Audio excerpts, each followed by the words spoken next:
Lovely. Well, welcome to our tutorial on mindset. So I wonder if you're bored yet of people telling you to keep thinking positively, to keep having a positive mindset. And while they're quite right in that it's much better to be positive than to wallow in feeling betrayed, upset, panicked, worried. There is another mindset which is actually more important than the positive mindset, and one that we're going to be talking about today. So today we're going to be talking about the work of Carol Dweck. Carol Dweck is the professor of psychology at Stanford University, brilliant, very bright lady. She actually has a load of university titles under her belt. And a while ago she wrote a book called Mindset. She's now regarded as one of the leading researchers in motivation, in the psychology of mindset. Very interesting lady. So Carol's work is all about two different mindsets. There's a fixed mindset and the growth mindset. And her approach is that we tend to fall into one of the two camps. We are either working from a fixed mindset point of view or a growth mindset point of view. Now, I'm not so sure about that, in that I think we can sometimes have a fixed mindset in our lives and a growth mindset in our career, or vice versa. Nevertheless, let's talk about Carol's findings for the moment. So a couple of sentences from the book which really resonated with me are: a simple belief about yourself, a belief that we discovered in our research, guides a large part of your life. In fact, it permeates every part of your life. This is basically Carol explaining about how the mindsets are really important, and not just important when it comes to for you getting your next job or deciding on your career path, but in every way, in every part of your life. It affects everything from your relationship with your family, to how happy and fulfilled you are, to your money, and whether there's a level on what you are earning. And the one that you adopt, and we would do this unconsciously, it will affect every different part of our lives. So Carol's research goes right back to something that she noticed when she was working with school children. She had a team of researchers, and they were giving children puzzles. And what they noticed was that children tended to fall into one of two camps. So there would be those children who had puzzles that got harder and harder. And when they reached a certain level, when it became quite difficult, they would actually sort of settle at that level. They would remain there comfortably and not push themselves any further. That was the level where they felt comfortable. And then there was another group of children who, when they were given puzzles that were harder and harder, they actually reveled in it. They relished it and asked for harder and harder puzzles. And it didn't matter that they took them longer to do, or that sometimes they couldn't do it. They actually appreciated the challenge. So by following these children, Carol noticed that the children in the first camp, in the ones that didn't push themselves and remained comfortable, they would do things like, say, when they were invited to take harder puzzles home, they'd say things like, "Oh, we've got them at home," which was, the researchers knew that they didn't. They would make excuses to get out of having to do it, while the other group that welcomed harder and harder puzzles, they actually asked for them to be taken home, and they enjoyed the process of it becoming more and more difficult. And what Carol Dweck noticed was that this applied to people throughout life, and that there tended to be people who settled at a comfort level and wouldn't push themselves any further. They liked to be able to do things, and they liked to be able to do things easily.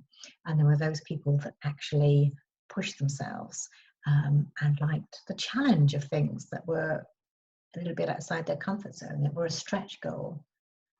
Again, she noticed this in university students. She was researching, I believe it was Chinese students who were learning English, who were studying in an English-speaking country.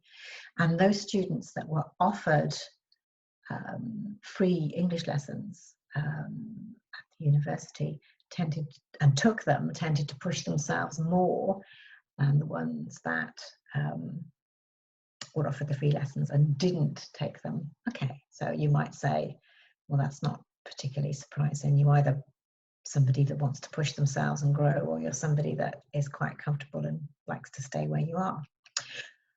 What she noticed was that those people who were comfortable, and this goes for the children, this goes for the students, and this goes for the adults that she studied, those children that were happy staying within their comfort zone, they had a higher incidence of depression, a higher incidence of dropout, and life became boring because basically you're doing the same thing day after day.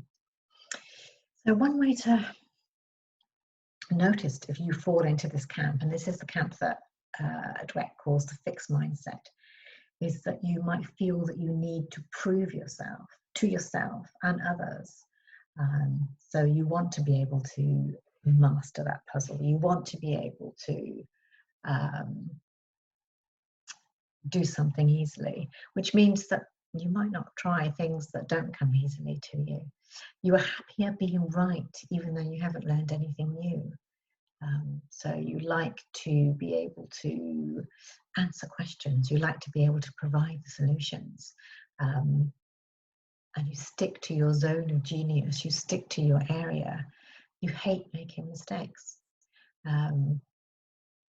Real learning is all about making mistakes, whether that's getting on a bike and without stabilizers, or learning a foreign language, or coding, or taking on a new position. And one thing that I found fascinating is that the people, of us who are in the fixed mindset, we work towards success. So their goal is success. Okay, that might sound quite growth, but actually if you think of your goal as success, that means that you might not risk failing, and failing is where the real growth, where the real success can come in. So people who look at lives like this, they have a higher incidence of depression. One thing I found fascinating was the genius dropout. So people who were very, very bright at school never really learned how to learn. When it comes to university or jobs, they don't necessarily have those learning skills because they didn't need them before. That's not to say that they can't pick them up, but they may actually drop out of that job, of that university course, because they find the actual learning quite challenging. So within the growth mindset, so people within the growth mindset, those of us in the growth mindset, we welcome the chance to learn. We don't think about failing.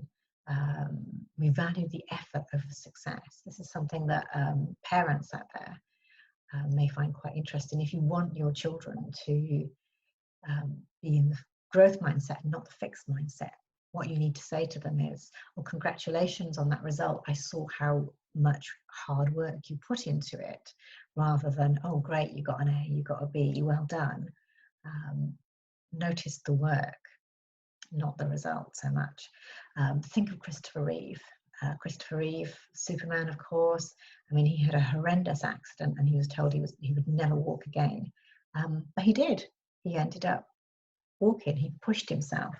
And growth mindset, enjoy the ride. Think about, the journey.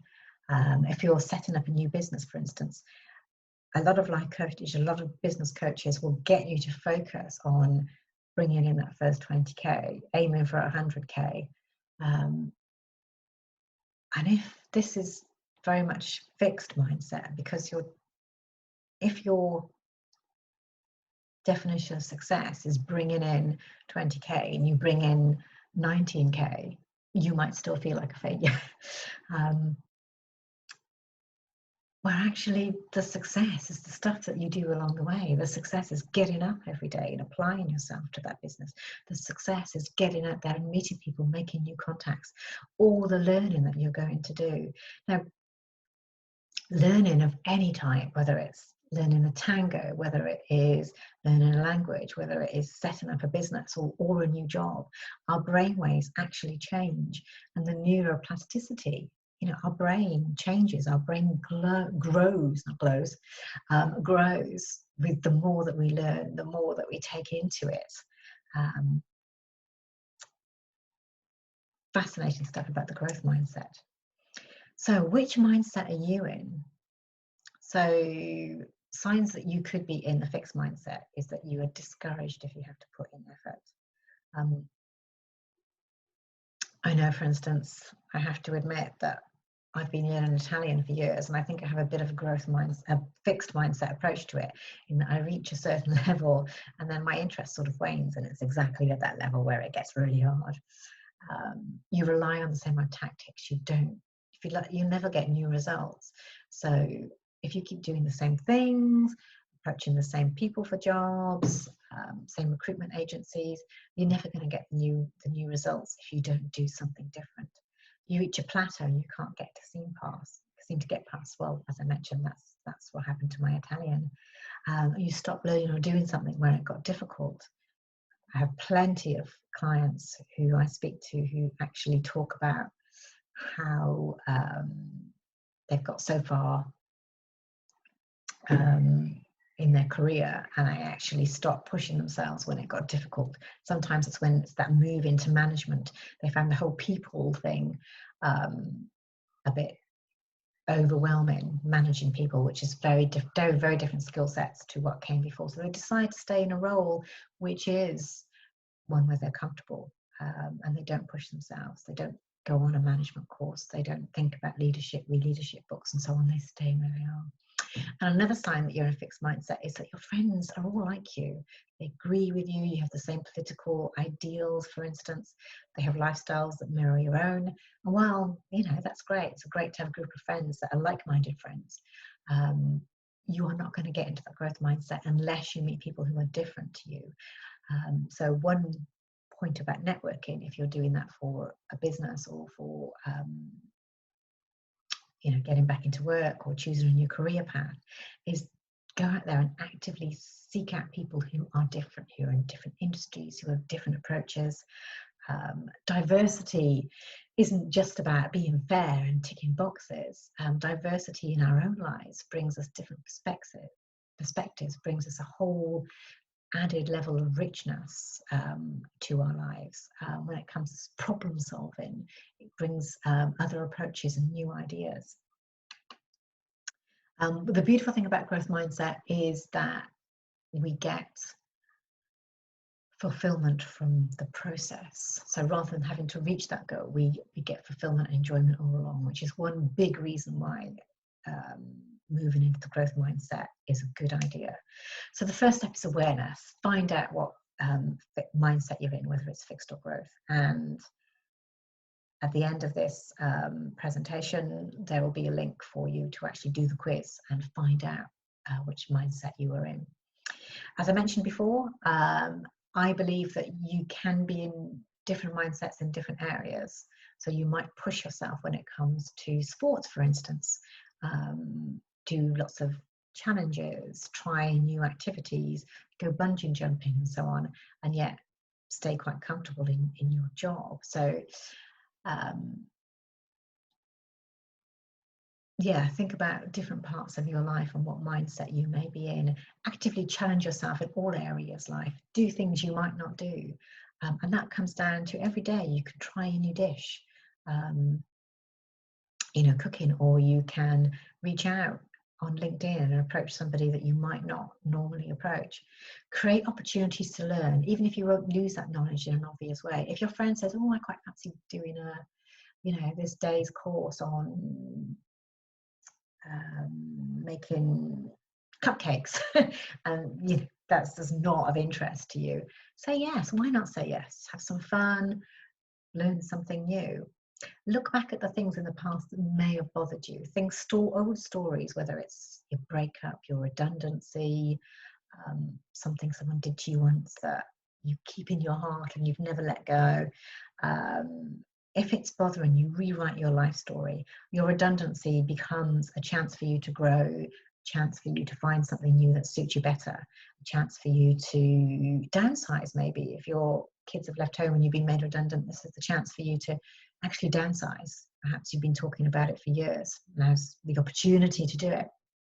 Do this now for things in the past and do this in the future. So if things are worrying you in the future, think about rewriting them. There's an excellent book called Flip It, and I'll put this in the notes. And it talks just about this, about things that are challenging, things that look a bit negative. How can you flip them? How can you rewrite them? Choose to be and work around people with a growth mindset, or those that maybe know they're in fix and are working on it. I can't stress this enough. Surrounding yourself with people who don't like making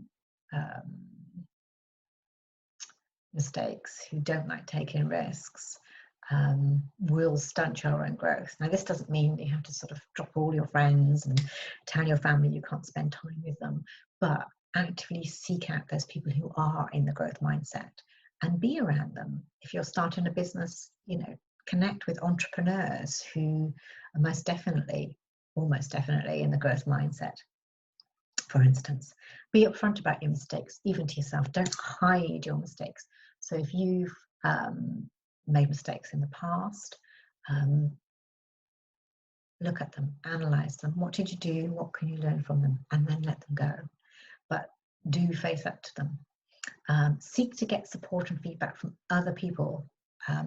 So yes, your partner may be very supportive, your friends and family may be very supportive, but that support may be just the wrong thing for you right at this moment. If you're thinking about starting a business, for instance, and your friends are like, yeah, go for it. And your partner's, yes, that sounds a great idea.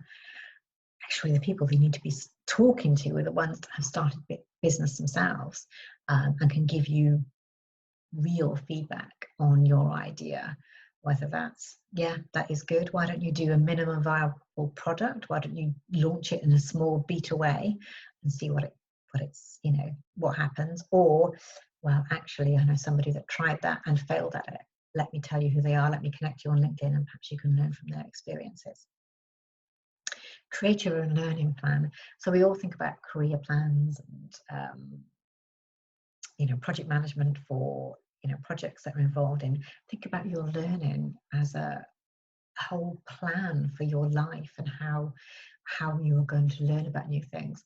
I have to admit, I always love having some new thing on the go.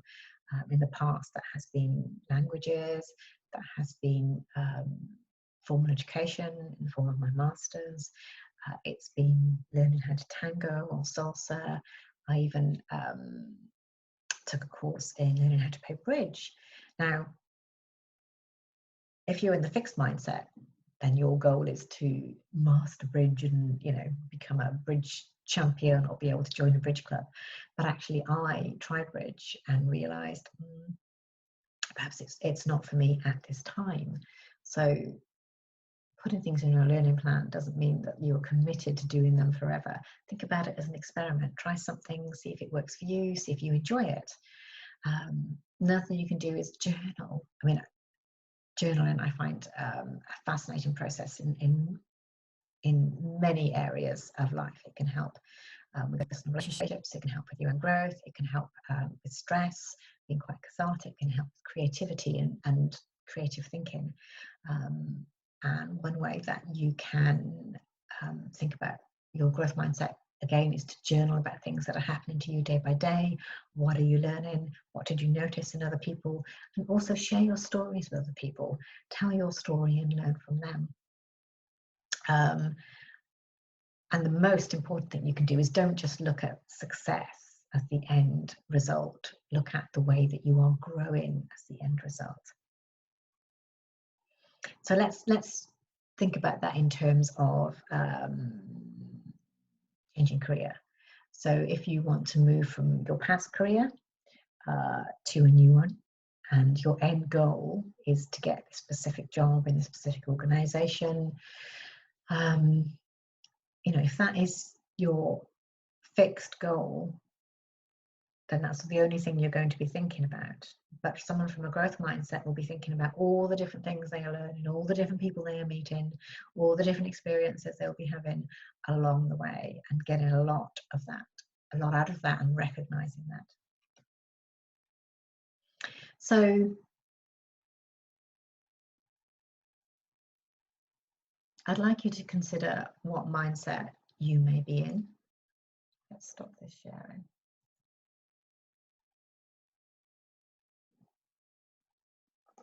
Come back. Yes. What mindset you may be in, and in what particular areas, and what you can do today to move into the growth mindset. So it could be that you could sign up for a course. It could be that you could just try something new tonight when you're cooking dinner. It could be that you're out on a run and you go somewhere new. It could be that you reach out on LinkedIn to HR department of a company you've always fancied working for. If you can do something that is in the growth mindset every day, you'll find that your comfort zone stretches. You'll find that you become more adept at taking on challenges. Life becomes more interesting. So I'm going to put links to Carol Dweck's book, Mindset, below this video, and also the Flip It book when I go and look that up. And I will also put a link through to a quiz created by Carol Dweck, where you can work out which mindset you may be in overall, whether that's growth or fixed mindset. Thank you for listening to this, and I wish you all the best.